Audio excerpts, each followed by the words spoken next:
एक से एक सुख व्यंजन को चाहते हैं, ऐसो आराम की चीज को चाहते हैं, जीवन को आराम तलबी बनाना चाहते हैं, और लेकिन आकांक्षाएं भीतर में रहती है शहंशाह बनने की भी।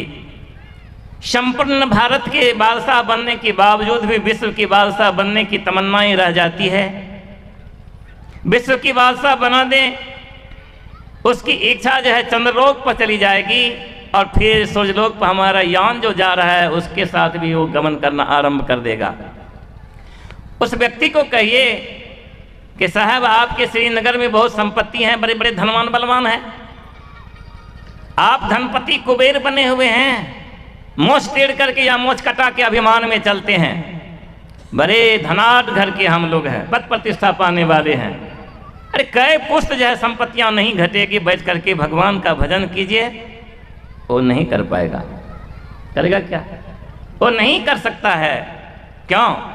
उसकी अंतःकरण में जो बैठा हुआ पापों का सम्राट पागल मन है, अष्टधा प्रकृति का एकलौता पुत्र और पापों का सम्राट पागल मन वो हलचल मचा रहा है। सारी इंद्रिय घाटों में राजसी और तामसी वृत्तियों की लहरें पैदा करते रहता है समय समय पर। जब रजोगुण की आकांक्षा होती है तो रजोगुण पैदा कर देता है, तो झोपड़ी से शीश महल और शीश महल से पूरे राष्ट्राध्यक्ष बनना चाहते हैं, और राष्ट्राध्यक्ष के बाद विश्व का सम्राट बनना चाहते हैं। अगर उसे भी इच्छा ना पूर्ति हुई तो बाबा ने कहा था ना, कथा के दरमियान कंस का वध हुआ था तो भगवान बनना चाहता है। कंस ने कहा मैं ही भगवान हूँ, दूसरा कोई भगवान नहीं है। अभिमान ऐसा होता है, वो अपना भी बनना चाहता है। उस चाहना में अगर व्यवधान उत्पन्न होता है तो तामस प्रवृत्ति का उफान जो है आती है, और उसमें वह आती है तामस प्रवृत्तियां तो हाकारती देकर के, जहाँ ज्वालामुखी को भभकाते हुए क्रोध की आती है। जो रजोगुण में बाधक बनता है उसके ऊपर जो ज्वालामुखी भभक उठती है, और जैसी ज्वालामुखी भवती है तो सारी रजोगुण की वो क्रिया प्रक्रिया इच्छाएं सब तमोगुणी बन जाती है। उसके अंदर में हाकार मचने लगता है, और की चाह होती है। पलके मारता है बाईं ओर, तो बाईं ओर देखता है सुंदर सुंदर फुलवारी सजी हुई है, बाग बगीचे हैं, चमन है, चमन के बीच में चमन की विस्तृत आंचल पर कतारबद्ध तरीके से नाजुक पौधों अथवा कलियां सजी धजी हुई हैं। बाग बगीचा में घूमते घूमते थोड़े काल के लिए ही नहीं, इच्छाएं होती है और काल घूमो।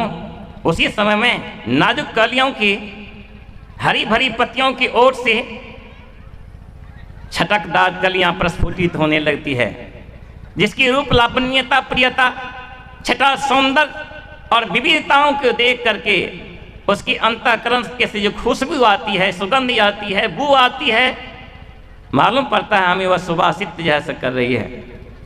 उसके बीच वह आलिंगन करने लगता है बटोही। देखते ही देखते उस कलियों की ओर से अग्नि प्रस्फुटित होती है काम की, और काम की अग्नि ऐसी अंधा बना देती है व्यक्ति को। एक सुनहला हाहाकार मचाते हुए दुर्गंध युक्त सरिता के तट से झीनी मार्ग से वह आरंभ करता है चलना। बेसुध अवस्था में चलता है, ज्ञान नहीं हो पाता, बुद्धि टिमटिमा नहीं पाती, ज्ञान सूर्य हो उसका लोप हो जाता है, अंधा बन जाता है। संपूर्ण इंद्रियों से काम की चिंगारियां उड़ने लगती है। मन बादशाह खुश होता है कि हमने किसी राजा को कैद कर लिया है, अर्थात जीव रूपी राजा को कैद कर लिया है। कमांधता के कारण, स्वार्थता के कारण उसका पैर फिसलता है, और कुप्रवृत्तियां रूपी नदियों की धारा में जाकर के धारा से गिरता है। जिस कुप्रवृत्तियों की दुर्गंध भरी, शरंध भरी धाराओं के बीच में, उफनाती हुई धाराओं के बीच में काम, क्रोध, लोभ, मोह, ईर्ष्या, द्वेष रूपी अनेकानेक जलचल प्राणी मुंह बाई रहता, और उस बेशुद्ध मुसाफिर को कुचल कुचल करके खा जाता है, जीवन का अंत कर देता है। मिलता क्या है? कुछ नहीं। यही हाल हम सब प्राणियों का है। माँ के गर्भ में माता पिता के संस्कार से संस्कारित हम जीव के अंतःकरण में प्रकृति प्रदत्त नियम से पैदा लेते ही कुछ सोचना आरंभ कर देते हैं। गुनगुनी अवस्था में सोचा करते हैं, माँ के गोद में पलते हैं, पिता की छाया में रहते हैं, दूध तो उन्हीं का पीना पड़ता है। अब माँ क्या सोचती है, क्या हंसती है, क्या मुस्कुराती है, बच्चे को क्या बनाना चाहती है, अंतःकरण में, उसकी अंतःकरण में क्या ज्वाला उठा था, वो बच्चे पर असर आता है। आप लोग माँ बनी हुई हैं, कहावत है कि जब बच्चा जन्म लेता है तो 6 महीना तक माँ का पूरा पूरा असर आता है। अगर माँ सर्दी वाली चीज़ खा ले तो बच्चे को सर्दी हो जाती है, कहीं माँ चटपटी खा लेती है तो बच्चा भी तड़पने लगता, और कहीं मिर्चाई खा लेती है तो बच्चे का पेट भी लहरना आरंभ कर देता है। क्या सही बात है क्या? आप तो माँ नहीं तो आप क्या मुरी रुला दिया? जो माँ है वो उसको रुलाना चाहिए। बाप को क्या अनुभव है, देखिए कैसा बुड़बक बाप है। अच्छा ठीक है, वो कही होगी आपको। तो माँ के गोद में शिशु जब रहता है तो माँ का पूरा असर होता है। जब अनप्राश का समय आता है, जब प्रकृति प्रदत्त नियम के अनुसार सात्विक आहार को बच्चा ग्रहण करने लगता है तो उसका मिजाज बदलने लगता है। माँ के आंचल से, ममतामयी आंचल से वह दूर बसने लगता है, फुदकने लगता है, आंगन घर का तोता मैना बन जाता है। विस्तारित नज़रों से देखा तो माँ करती है, पिता देखा करते हैं, लेकिन एहसास होता है कि मेरा बालक जो है कुदक रहा है, कूद फान कर रहा है। होश आता है, बच्चे बहुत चीज़ ग्रहण करना आरंभ कर देते हैं। सात्विक प्रवृत्तियाँ आई, राजसी प्रवृत्तियाँ, मैं डिबेट नहीं करना चाहता कि माँ के अंदर में राजसी प्रवृत्तियाँ हैं, तामसी प्रवृत्तियाँ हैं या सात्विक प्रवृत्तियाँ हैं, मैं कहने का हकदार नहीं हूँ। लेकिन बच्चा उसी घर में पलता है, उस घर का जैसा वातावरण होता है, बोली चाली होती है, जैसी भाषाएं होती है, जैसा उपदेश होता है, बच्चे पर कहर ढाना शुरू कर देते हैं।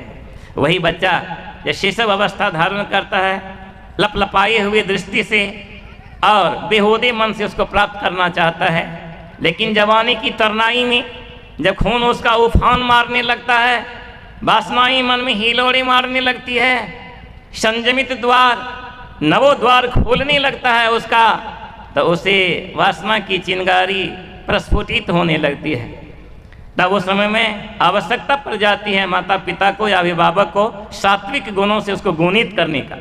अगर इन गुणों से गुणित नहीं करते हैं तो राशि और तामसी दोनों प्रवृत्तियां तो उसके अंदर में हिलोड़ मारते ही रहती है। और कौन ही कुसंगति पाए न साही, वो दोनों धाराओं में जब वह उपक्रम करना आरंभ कर देता है तो करते करते करते वही उदंड बन जाता है, भूल जाता है मानवता को, भूल जाता है नैतिकता को, भूल जाता है जीवन की सार्थकता को। फिर माँ बाप के भी हाथ से बाहर हो जाते हैं, समाज से भी अलग हो जाते हैं, मनमोजी बन जाता है। अर्थात राजसी और तामसी प्रवृत्तियां इसके अंदर में इतनी सबल रूप धारण कर लेती है कि उसको बस में कर देता है। हर हमेशा वह वही उधेर बूंद में रहा करता है। आखिर इसका उपाय क्या होगा? एकदम संक्षिप्त में सोनी बाबा लोगों ने आप लोगों से सुना दिया।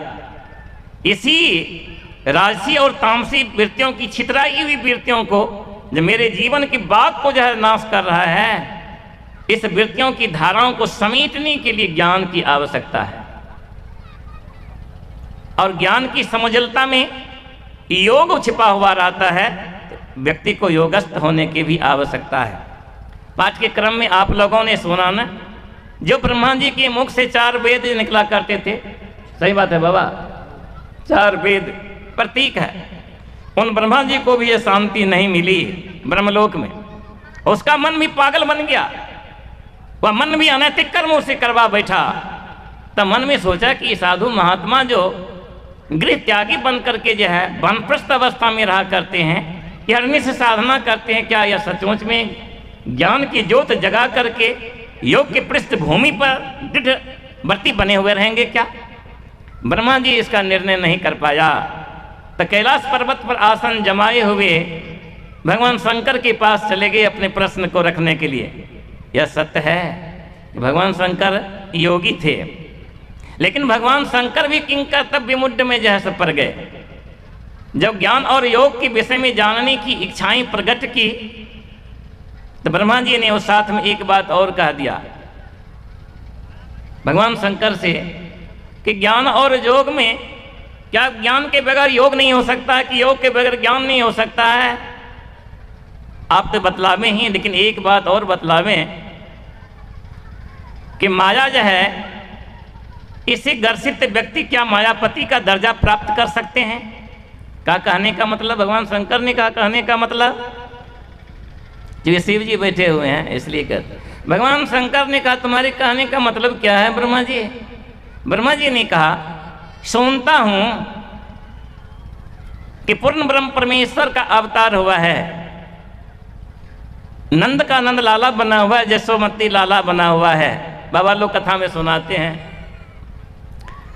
कहा लेकिन देखता हूं तो नन्हा सा 5 साल का बच्चा किसी का मटका फोड़ देता है, किसी का माखन चुरा लेता है, दही खा जाता है, ये समझ में नहीं आ रहा है। फिर हजारों हजार गोपियां उसको घेरे हुए रहती है, तो क्या भगवान वो मायापति हैं या माया उसको घेरे हुई है? भगवान शंकर का दिमाग घूम गया उस समय। कहा ब्रह्मा जी बात हमको भी पता नहीं, यही बात है बाबा, बोलते नहीं हम कथावाचक नहीं हैं, आप हैं। भगवान शंकर ने कहा कि ब्रह्मा जी आप चलिए विष्णु भगवान के पास, जो क्षीर समुद्र पर आसन जमाए हुए हैं, लेटे हुए हैं। जब गए तो कहा किधर आए? आइए बैसिए। कहा भगवान हम दोनों के मन में जो उपजा हुआ प्रश्न है उसका समाधान नहीं हो पाया। कहा क्या? क्या नंद लाला जो है वो पूर्ण ब्रह्म के अवतार हैं, पूर्ण ब्रह्म हैं? अगर पूर्ण ब्रह्म है तो हजारों हजार गोपियों के बीच में देखते हैं क्रीड़ा करते रहते हैं, रास करते रहते हैं, यमुना की पावन पलीन पर बंसी बजाती रहती हैं, आखिर ये क्या हो गया? कहा हमको भी पता नहीं है रास का।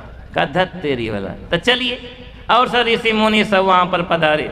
भगवान ने कहा आइए, त्रिदेव कहाँ पर कैसे पधारे? कहा प्रभु माया आपके अधीन है या आप माया के अधीन है? भगवान श्री कृष्ण हंसने लगे। कहा नाम प्रकाशस्य योग माया समावृत है, मूढ़ो नाभि जनाति जन्मम कारणम। कहा वाह त्रिदेव, थोड़े से जो पंचभूत रूपी मसाला आप ब्रह्मा जी को दे दिए हम, तो आप संसार का रचयिता बन गए, मालिक बन गए। और शंकर जी योग की विद्या आपको सिखा दिया मैंने, कैलाश पर्वत पर आसन जमा लिए, तो योग का धरातल भी जो डगमगाने लगा आपका, अहंकार में क्या।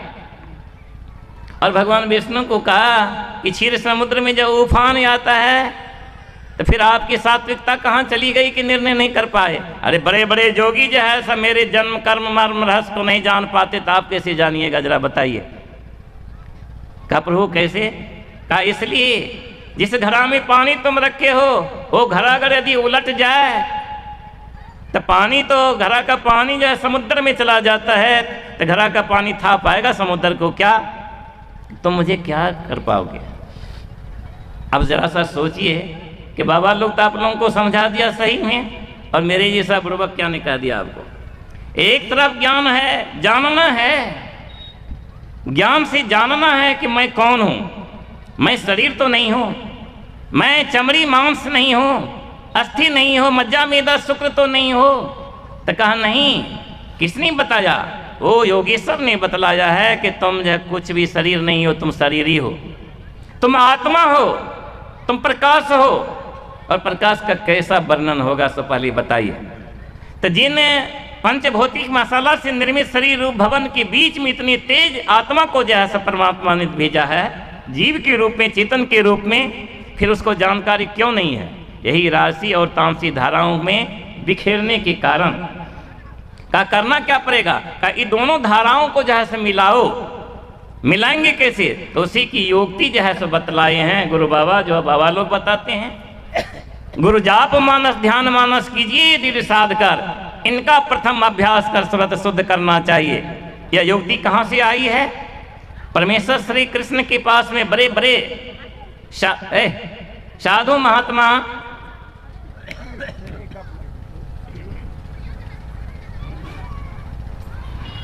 चलिए जिनकी है वो संभाले। बड़े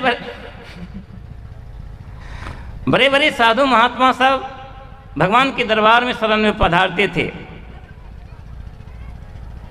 भगवान से कहा कि उद्धार का रास्ता प्रभु क्या है? देवर्षि नारद ने कहा कि भगवान, जो मन इतना बड़ा पतित कर्म करता है, पापों का सम्राट बना हुआ है, उनकी राज का विस्तार इतना बड़ा है कि कल्पना नहीं कर सकते हैं बुद्धि से। तो फिर प्रभु निवेदन है कि इसका सिमटाव कैसे होगा, किस कारण से होगा। उसी समय प्रभु श्री कृष्ण ने कहा था, इंद्रियाणी इंद्रियार्थेभ्यो मनसा कृष्णमना बुद्धा सार्थीना धीरा प्राण में सर्वता। अब लोग कथा में कहते हैं ना बाबा, भगवान का वह दिया हुआ था कि तुम्हारा मन जितना बिखरा हुआ है, जिन जिन रूप और नाम में फंसा हुआ है लाखों लाख वर्ष से, जिसको तुम कभी भी यह कल्पना नहीं करते हो, वह चीज भी तुम्हें स्मरण में जैसे आती है, इसी काल्पनिक नाम और रूप जो विनाशील रूप और नाम है, इनसे व्यक्त करने के लिए मेरे एक नाम का जो है जाप करो। आत्मतत्ववेता गुरु के सानिध्य में रह करके जो बताते हैं, वो उस नाम में ऐसी शक्ति है, वह ऐसी बूटी है, तुम जिस ढंग से उसको घिसोगे, वो मैग्नेट फोर्स है, उसमें एनर्जेटिक पावर है, इतना बड़ा पावर है कि तुमको वही बना देगा जो वो है। यह नाम जब वहाँ से आया है, उसी को गुरु बाबा ने जो है कहा, गुरु जाप मानस ध्यान मानस कीजिए दृढ़ साध कर, इनका प्रथम अभ्यास कर सुरत शुद्ध करना चाहिए। जब हम सब साधना के क्रम में बैठते हैं ना, आंख बंद करते हुए मन कहाँ से कहाँ चला जाता, किस किस चीज़ को खोजने के लिए चला जाता, किस आबो हवा में बह जाता, किस दिशाएं में दौड़ धूप करना आरंभ कर देता, पता नहीं चलता। तो गुरु जुगती बताते हैं, मर्म बताते हैं, भेद बताते हैं, प्रोसेस बताते हैं मन के सिमटाव के लिए। बस परमात्मा का एक नाम जो गुरु प्रदत्त नाम होता है, उसको मंत्र कहते हैं। मंत्र किसे कहते हैं? जो मन को त्राण दे, विमुक्ति प्रदान जैसा करे, उसमें ऐसी अजर शक्ति रहती है, असीम शक्ति छिपी हुई रहती है। पीपल का वृक्ष कितना विशाल होता है, उसका दाना कितना छोटा होता है, उसके एक दाने में असंख्य पीपल का वृक्ष और असंख्य टहनियाँ पत्तियाँ और फल फूल छिपे हुए, इसको कौन जानेगा? इसको जो ज्ञानी होता है ना, वही जानता है। परम विज्ञानी सतगुरु जी, जिन्होंने अपने आप को जान लिया कि मैं कौन हूँ, अहं ब्रह्मास्मि, मैं ब्रह्म हूँ, और ब्रह्म तत्व का जो है ज्ञान बतलाते हैं कि तुम शरीर नहीं हो। क्यों बे मतलब का जो है पंच विषयों की उद्यान वाटिका में दिन रात दौड़ दौड़ दौड़ दौड़ करके जीवन जो है गफलत में व्यतीत कर रहे हो। अरे आओ, मन का पिसान जो है से करो, घिसान जो है से करो। मानस जप करते हैं, मंत्र जाप करते करते मन भागता है, फिर समेटते हैं, फिर भागता, फिर समेटते हैं। लेकिन धीरे धीरे धीरे अभ्यास करते करते करते मन एक दिन जो है मंत्रामुखी बन जाता है। तब मन मंत्र में समा जाता है, मंत्रमय हो जाता है। फिर जिसका मंत्र का हम आह्वान करते हैं, सिमरन करते हैं, वह सामने खड़े होते हैं। तो भगवान ने क्या कहा? तत्र लब्ध पतंग चित्वा किसे के धारी नाने स्वस्मितं भावेन मुखम। गुरु बाबा ने कहा वही मानस ध्यान है। उस मानस ध्यान को तो अपनी दृष्टि की धार को जो अस्थिर रखने का धीरे धीरे धीरे धीरे कोशिश करो। जैसे जैसे तुम्हारी अंदर में दृढ़ता आएगी वैसे काम चलेगा। लेकिन मानस जब मानस ध्यान कैसे करना चाहिए? तो कथावाचक सब हैं बाबा लोग, बहुत बड़े पंडित कहूँ कि बाबा कहूँ, क्या कहूँ, कथावाचक कहूँ, ये सब तरह से जो है ज्ञान दिलाते हैं, संसार वासियों को देते हैं उद्धार के लिए। कहा मानस जब ऐसे करो। कहा कैसे? कहा जैसे ध्रुव ने जो है किया था, प्रहलाद ने जो है किया था। ऐसा जाप किया, ऐसा जाप किया कि देवर्षि नारद इंद्रपुरी चले गए। इंद्रदेव को कहा कि देवताओं के राजा इंद्र को कहा जरा देखो तो। कहा क्या? कहा तुम्हारा सिंहासन डगमगा रहा है। कहा किस कारण से? कहा नन्हा सा बालक 5 साल का देखो, ओम नमो भगवते वासुदेवाय, ओम नमो भगवते वासुदेवाय में अपने आप को विलीन कर दिया है। कहा होगा क्या? कहा होगा क्या तो तुम जानो ना, तुमरो बाप बन जाएगा वो कुछ दिन में। नारद जी की बात पर इंद्रदेव ने अपने सब पंचभूत को बुलाया। कहा तूफान उठा करके उड़ा दो देवताओं को, जल देवता को, अग्नि देवता को, वायु देवता को, बारी बारी से सबने जो है सो भेजा। देवर्षि नारद ने कहा कि इंद्र ऐसा काम मत क्या करो, ये पतित कर्म है, बहुत बड़े काम जो है सो बालक कर रहा है। कहा ना ना ना ना, मैं देखना नहीं चाहता हूँ। कहा तो एक बार आजमाइए लो। और देवर्षि नारद ने कहा कि प्रभु ये निरा बालक तो आप ही का पुत्र है, आपका नाम जाता है, आप ही रक्षक हैं। नारद जी के सारे देवता जो इंद्रदेव के सारे देवता जो है, जल देवता भी नदी में इतना उफान पैदा कर दिया, ऐसी मूसलाधार बारिश कर दी, कि वन पर्वत सब डूबने लगा, परंतु ध्रुव बाबा नहीं डूब पाए, हिल डोल नहीं किए। अग्नि को भेज करके सब कुछ जला दिया, लेकिन ध्रुव का कुछ भी न बिगाड़ सकी अग्नि। तूफान उठा करके सब चीज उड़ा दिया, लेकिन उस भयंकर तूफान के बेग से भी जो है ध्रुव जो है हिल डोल नहीं किया। क्यों? तो हील डोल तजी सूरत थीर करी, प्रणव ताल उगाइए। ऐसी स्थिति उसके मन की धारा की हो गई थी, सूरत की धारा की हो गई थी, दृढ़ता ऐसी आ गई थी, प्रभु के नाम की वह जो शक्ति को प्राप्त कर रहा था, उस अमृतानंद के अमृत की धारा में अपने आप को निमग्न कर दिया था। इसलिए इंद्र के सारे उत्पात भी वहाँ काम